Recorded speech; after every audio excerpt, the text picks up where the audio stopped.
Well, I was kind of curious about asking kind of why you're doing all these things. Like, what is the thing that is really you're trying to meet or that you're trying to, tackle in the world? Yeah. I couldn't think of anything better, so I figured why not.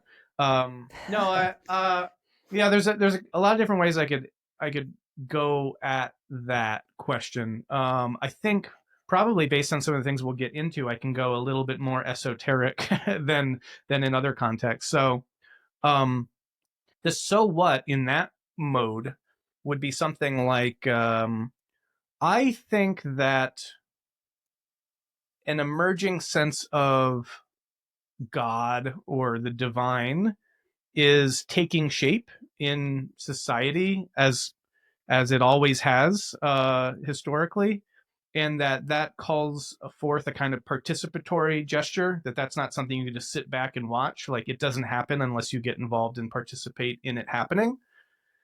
And through, yeah, kind of just the unfolding of my own life trajectory, I started to realize the importance of that as a phenomenon, and then starting to realize that it is happening in some really important and profound way. So in that kind of esoteric framing of it, I would say something like the most important thing I think any human being can do is rise to a certain kind of calling, a vocation whereby you are of service to the divine by helping the divine realize and manifest itself in a novel, creative way that has never occurred before, and to, in a sense, yeah, be of service to that emergent potential of the next thing in the emergence of the sacred.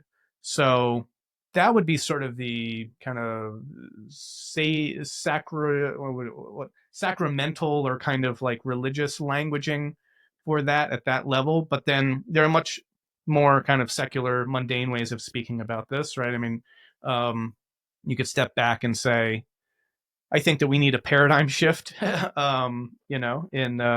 in our forms of knowledge and Mhm. the way that we make sense of the world. I think that's urgently needed. And I think when we look out at the world, we see a very broken, crazy, chaotic place that seems to be going in many ways in the wrong direction.